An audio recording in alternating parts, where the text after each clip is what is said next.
welcome to the Trading Zone. I am Joe Teagay, and with me, of course, is Brian Stutland. We are portfolio managers at Equity Armor Investments, former options market makers on the CBOE, current managers of the Rational Equity Armor Fund, and experts in all things volatility, just watching the market. Brian, I see you got your Bulls shirt on today. The reason I have it, look right here, 1996. You know why I have that, Joe? 1996. So obviously, great teams, the Bulls. The '90s were amazing runs by my Chicago franchise, the dynasty. 6 championships in 7 years. But more importantly, I kind of feel like, and this is what our show is going to be about, actually, folks. We're going to talk about sort of a year in review. What the markets have done this year, where we think they're going next year.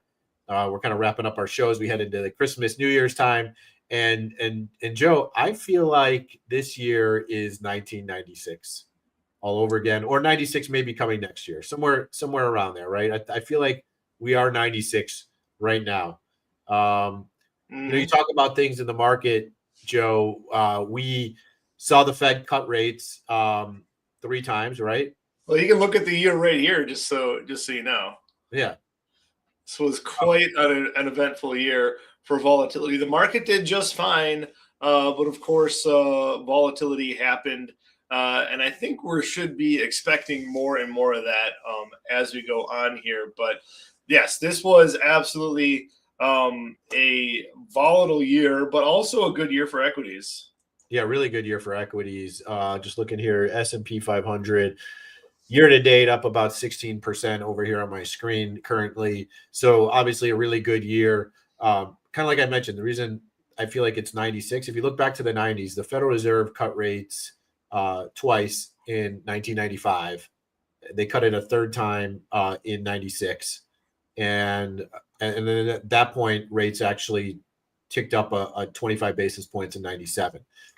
So what did we see with the equity markets? Very similar levels of volatility back and forth. Some eventful things happen, but ultimately equities had a very good run, moving higher. In 96, the S&P was up about 19% that year. And from 96 to 97, up 56%. So really good time to be long in equities. Yeah, right there, right? So I kind of feel like we're in the similar structure. We have a technology revolution. We have the Fed that had cut rates about the similar amount of same amount relative to each other. We're probably getting one more rate cut next year, and I think things continue. Not that we could get bubbly. What do you think, Joe? Yeah, and I think this is kind of just like a good thing to kind of remember and visualize. Like, as much as we don't like it or think it's inevitably going to be harmful in the long run. It feels like that central banks around the world, not only our own central bank, but governments around the world too, alongside their central banks, they are in the business of keeping the economy moving well. They're in the business of propping these things up. It's just one of the reasons why the dollar depreciates in value over time. But it does mean that assets appreciate in value over time. And it's just kind of set up to be the case that in America happens to be the largest country in the world, economy-wise, the largest military in the world. It's kind of set in our favor. And we happen to have the greatest companies in the world. We happen to have the best technology in the world. And this kind of rigged system where money is flowing here. And I am okay with that. I think we just have to accept that. It's just we have to be prepared for some volatility along the way. Yeah. Well, folks that are tuning in live, I'm Brian Stutland with my colleague here, Joe Teagay at Equity Armor Investments. We give our opinion about the market every week. We're going to kind of gear this show into more of a year-end review and kind of a look ahead. We brought up the idea of 96. I guess I'll pose this very first question on the show, Joe, to you. Next year, do you think this is 96, 97 kind of move continuation of the equity markets? Or have we kind of seen our run and we can't really make new highs in the market right now, which we're seeing in this month of December? It seems like the market rallies and then just kind of fails. Or is that a warning sign for you? Or do you feel like the run still continues into next year? Yeah, I think this is health. This is what I want to see. I want to see this healthy growth here. I mean, I'm not gonna be sorry if this happens, obviously, but I don't anticipate that happening. This is where your healthy growth. This what happened here was some just excess liquidity thrown at the market. They saw a fire, they dumped some water on it. And they didn't realize what was going to happen with all that excess liquidity. We just went, this by the way was irrational exuberance over here. So if we have irrational exuberance right now in the market, like God help us if we have whatever this was here. So I'm not going to be upset if this happens, but I'm just going to be prepared for either scenario. I'm thinking my base case is that this isn't go this eventually is going to deviate. These two patterns here, we're not necessarily going to get exactly this pattern.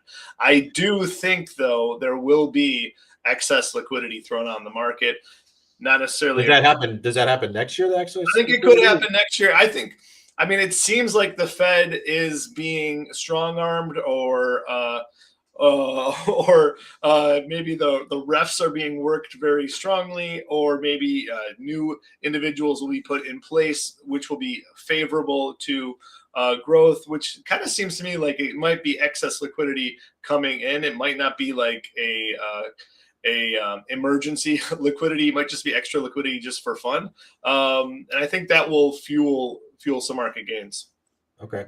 All right. Well, I mean, let's turn the page a little bit, kind of like looking back. If this pattern can repeat itself, let's just say, because it sounds like you're on that side of the thing. I for one am also a very big proponent that we are this is a repeat of the 90s. Thus my Bulls 96 final shirt. But let's just look back. Let's just look back, because obviously Bitcoin, some of the other higher growth names in the recent weeks have kind of struggled. I don't know if you can pull up a chart, Joe, of what Bitcoin has done, because I feel like this has been a leader, or maybe SMH, the semiconductors, where they're going. There's obviously been this huge talk around Oracle. There's a bubble in the sort of cyclical financing. We've seen Oracle, some of the data centers now saying that they're going to have to push off till 2 years down the road, that OpenAI may not be able to sort of make good on everything that they wanted to do. And that's given some level of concern. I mean, Oracle is kind of a funny one. I mean, that thing is trading like it's like Enron to me. And I don't know what's going on with that.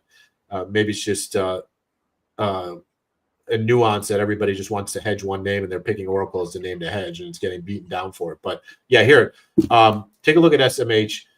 Is this kind of movement a topping pattern for you, Joe? Do you think? Is there more downside? Not necessarily. It definitely has had. It's had a big correction here, big pullback. But we've seen lots of these big red candles here. So it's just some nice consolidation here. Maybe we got a little bit too far ahead of the 50-day moving average here. But this just seems like regular consolidation here. We see a lot of this volatility. This is something we have to accept when we're looking at these semiconductor stocks. So you're not worried that it's like a May, like if you kind of go back to March, April, granted the tariffs were a situation there where you saw these long down candle moves, it kind of protracted for a lengthy period of time. Mm-hmm. Do you see these kind of, red warning signs pop up? Do you think it's like the last few months where this is going to be a buying opportunity? Or can this trigger on what is it that's going to trigger it on, like a market? Yeah, I mean, if by going back to our 96 to 2000 analogy, like there were quarters where we saw this is not impossible to happen. So even if we are still in the major bull run, we could still see this. We could see something like a pullback all the way down to the 200-day moving average. So that could be something that is absolutely something we have to be concerned of. And when you talk about Oracle, is a great company to bring up, because that is the concern. There's the circular financing people are talking about. NVIDIA is giving money to OpenAI, which raises its valuation, which allows them to make deals with Oracle, which raises their valuation, which allows them to take loans, to buy more NVIDIA chips / build new data centers, et cetera, which causes people to raise some worry. But let's just bring up Oracle as a stock real quick, just kind of to visualize this. So that that announcement, Oracle said, "Hey, we got all these new deals with OpenAI coming out." That led that stock to jump up here to 350. Maybe it made sense, Brian, that hey, this was kind of fluff. It doesn't deserve to be up this high. I want to see these OpenAI deals come to fruition before I give them this type of valuation. But now that we're below this level here, that seems like a little bit of overkill here. And I don't really understand it. And here's why. I just want to bring up just one chart here, just kind of throw it out here for comparison. Let's take a look at this company here. Closer to its all-time high here. But do you know Rocket Lab, Brian? Why don't you tell the viewers what Rocket Lab is? Rocket Lab is a cool company. I think it's a very futuristic company.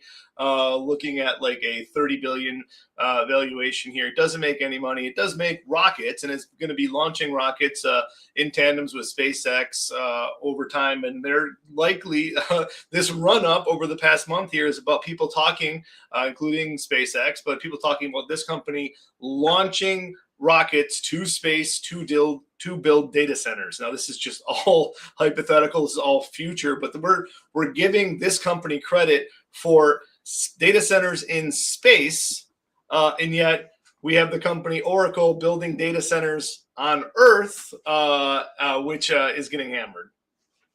So that's where it kind of confuses me. I think I'd rather have the data center on Earth for now, but. And I do think that's just kind of like things kind of just get caught up in this fluff. Like it's probably somewhere in between. This company might not be as good as it seems right now. Oracle's probably not as bad as it seems.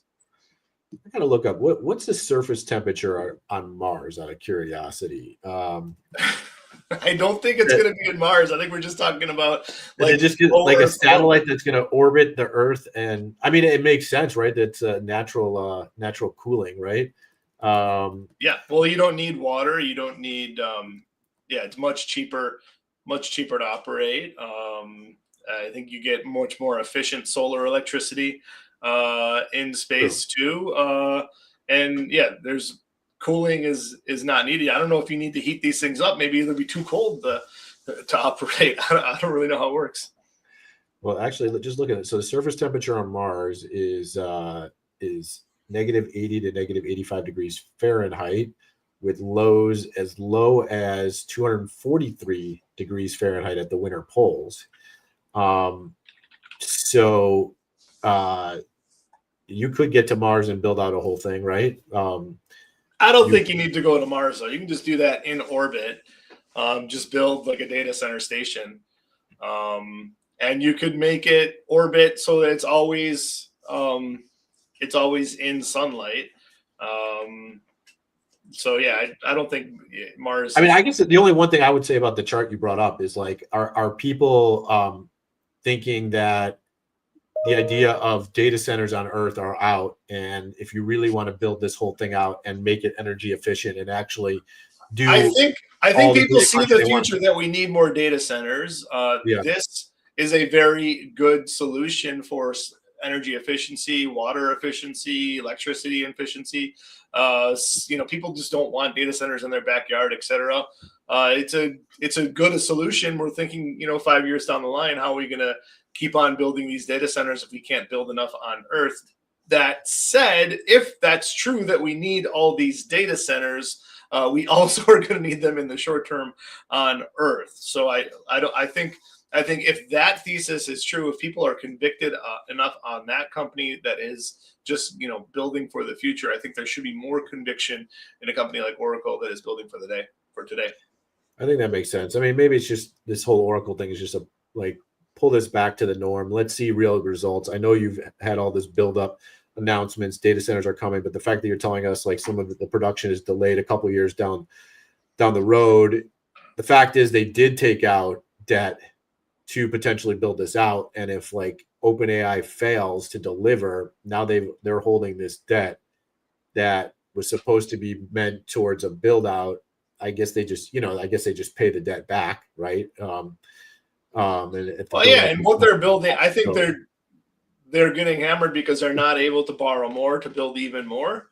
They want to keep growing faster, but I don't think even if OpenAI does not step up to the plate and fill all these data centers, that they will not be replaced by someone else who is looking for capacity.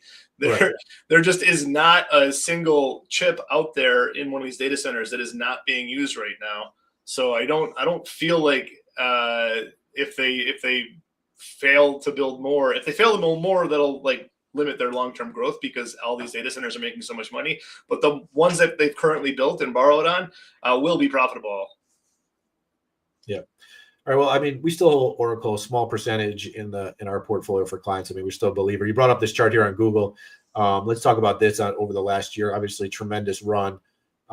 Does this run continue? Does it just need maybe a little pullback, cover some of these gaps here, anywhere from 280 to 310, and then Google is really your AI of the future? And if that's the case, and OpenAI is not, I think this is the handoff from NVIDIA to Google, like leadership in the AI trade. I think you're kind of moving from the hardware component into the software component, where it just also seems where there in the AI world, there is like a marriage of hardware and software, which is different than in previous tech revolutions we've had. But Google is there.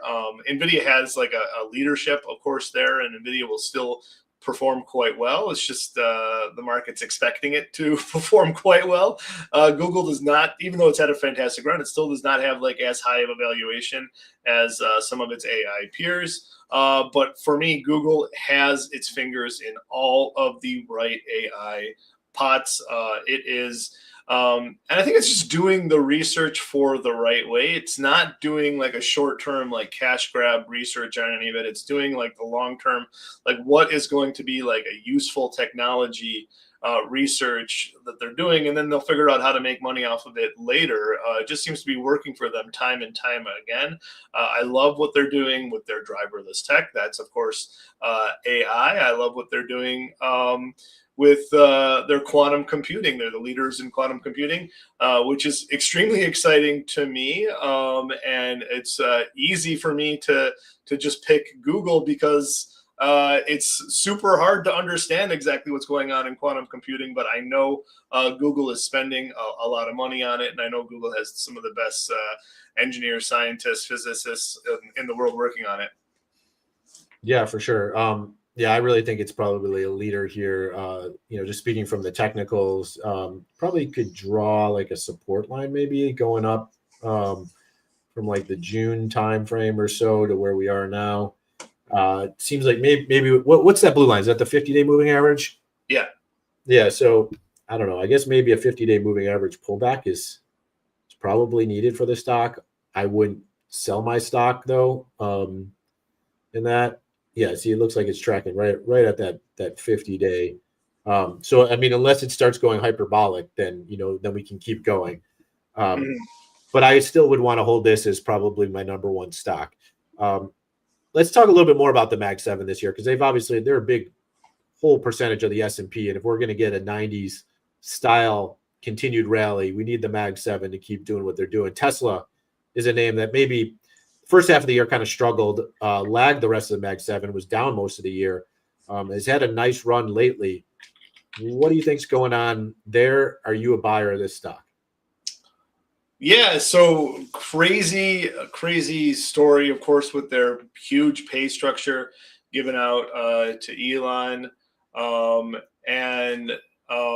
lot of that talk was, is it worth it? Like, how can one person be worth this so much money? Well, I think the answer is just because he has other projects going on, and you have to think in order for Elon to reach these payout structures, he's going to have to bring some of those other projects in and give Tesla a better deal than they otherwise would get to get into that race. So if you think about OpenAI, let's say OpenAI and it continues to succeed. They're on par with Google, and they continue to increase in valuation. We're talking about a company that's anywhere from like 500 billion to $1 trillion in value for OpenAI, and growing. What would you think a competitor to them like the XSLM, Grok LLM, what would they be worth? And certainly seems like they're going to be necessary to achieve some of Tesla's products, to have some sort of language model built into some of that. So that is that's a component to it. Of course, we talked about the data centers and SpaceX, so that's a component to it too. Like, how are they going to get all this storage, or how are they going to get all this computing power? So yeah, this absolutely is all playing together, and it's kind of exciting to me too. I do love the vision that Elon is putting forward. He seems to understand the bigger picture and putting all the pieces together, and I do like to see the picture that they're painting. And again, another thing like Google, but it's just kind of like hardware with the software combined, like the AI in some sort of component. We know the driverless cars is a big thing for that, but able to do robotics, you're going to need the same technology, which is why I think people are really excited about this company. Yeah, certainly. Stock up almost 4% today. Obviously, you mentioned the progression in the robo taxi autonomy spills over into the robotics area, because you do need that same technology. The momentum behind it is probably triggered a lot of buy zone, actually. If you look at that chart, it looks like it might be breaking out to a higher level. And then obviously there's been some very bullish scenarios that have come out from Wall Street on recommendations for the stock. So I think it's the full self-driving. We continue to see more cities get that. They take more market share. They could make some headway here. Tesla's a stock I want to own. We continue to own that for clients. I like it. I like what they got going on. Should be interesting times over the next couple of years on where the robotics side of things go, to see if that actually can deliver. Obviously, Musk is a big proponent of that, because that's probably where his payout package is going to come from. If that actually develops and takes off, the target numbers that are stated in that package will be able to be met with that. So, one other area though, Joe, I'd like to look at is like sort of turn the page, because it's kind of interesting, more short-term dated. Obviously, the first half of the year, we had everything about tariffs that kind of all shook out. It gave it a little carpet shakeout to take us higher. One thing that's interesting lately, because we talked about the Fed at the top of the show cutting rates, XLF, the financials. I don't know if you can bring up a chart on XLF here, but are banks something you need to hold? If interest rates are going lower, does the 10-year rate stay where it's at? The yield curve gets steeper. Does it look really good for banks right now? Would you be a buyer of financials? Yeah, absolutely something we need to hold. This chart actually is just like a really good chart. That's a great Head and Shoulders, I would say almost like a Head and Shoulders bottom. There's like a big cup and handle, a long handle here, and now we're busting out. Yeah. If I had sort of a price target, so that the purple is the 200-day moving average, right? So 51.50, top after 54. I don't know. I think, do we get to 57, 58, maybe another 10% or so, maybe to the upside here before it kind of slows down? Yeah, no, I do like that target. But just in general, just seeing the strength here in financials, I think that's just a sign that the economy is going to be just fine. It seems like the market's going to be just fine too. So this credit was really a problem in the market, right? Financials would not be doing this well. No, absolutely not. And deal making for a lot of these AI related issues is really accelerating right now. So that's another exciting thing too. And if we are in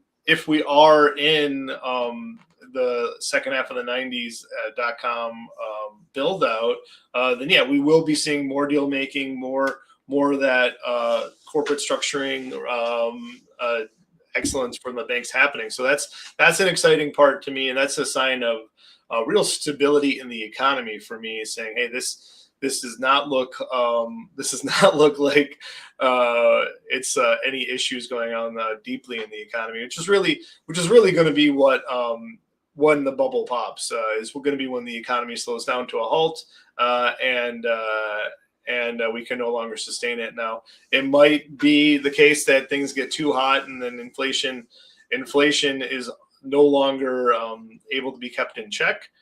That's a very real possibility, and that might be what forces the Fed to finally end their dovish stance and easing policy and start to raise rates. That's one thing, but it's going to have to be the economy slowing down, which is the end of this AI run. And this banking strength is just a sign to me that this economy is not showing that sign of weakness. Yeah, we always had a thing on the trading floor, like don't fight the Fed. The reason being, like, Fed starts to cut rates. Sometimes the first initial cuts, well, if the market has kind of struggled, the first initial cuts are usually the market's like, oh no, I need to give me more liquidity for me to stabilize. And then it kind of takes the Fed saying, okay, we're done. We don't need to cut anymore. Things are looking good. And then the market really rallies. In this case, the Fed started cutting when the market was already at highs. So it's a little different. It's kind of interesting to see. We don't have like an XLF ETF that existed in the 90s. So it's hard to know like what banks did exactly back then. But since they actually officially launched the XLF in 98. But I will say this, I think if you get a steepening yield curve, it does turn out to be fairly decent for banks. I like names that we hold for clients. I like names like JP Morgan. HSBC is kind of like a maybe alternative bank that you normally don't think of, but I actually still like that. I'm not saying it's your top holding. I like Wells Fargo, even in this kind of environment with the steep yield curve, is a good buy. So that's something that we just got in recently and rotated into. So I think financials have a little bit more upside. I think they have a place in the portfolio. And if this is the 90s, I want to own some of them.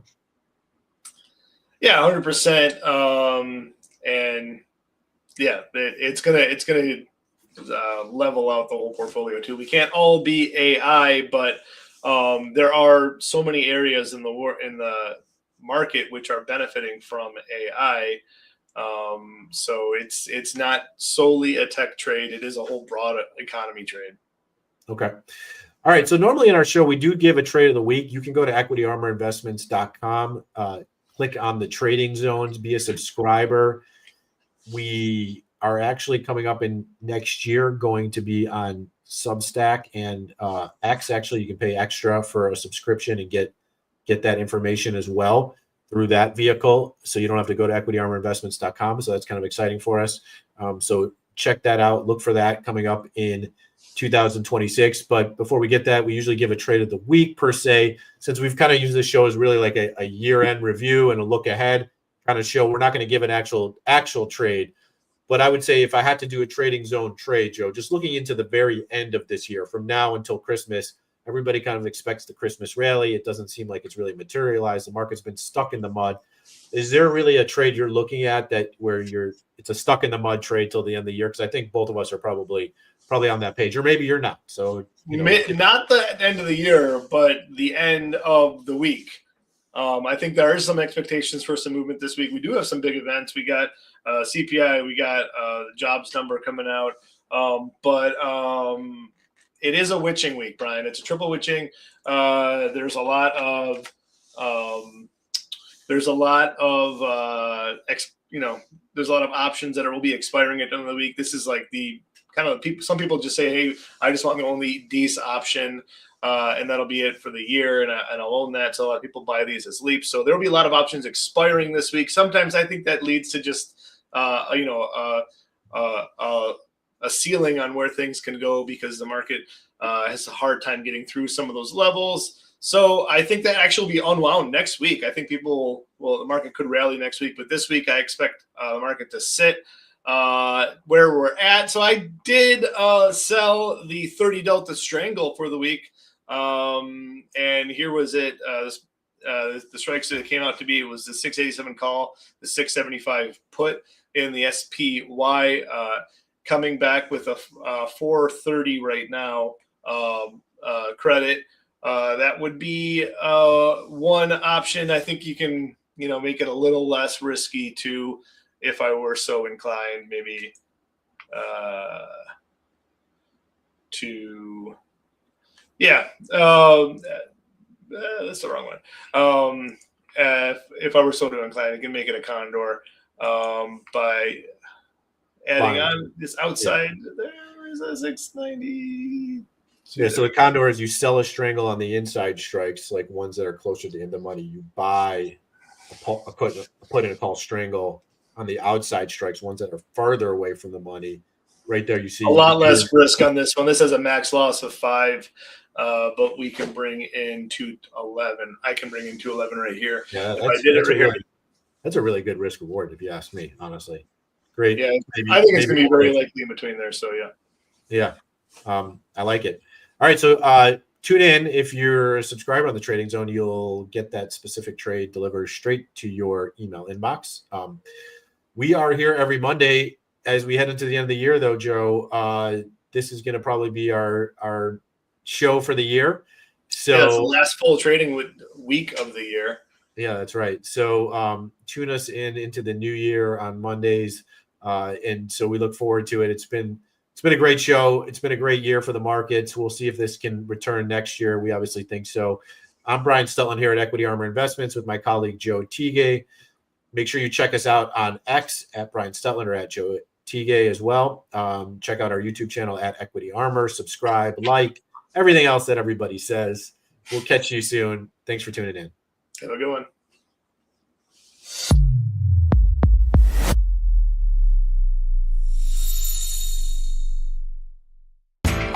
You know how the financial world goes. Here comes the buzzkill. Please make sure to take some time to read this boring disclaimer. We will owe you one.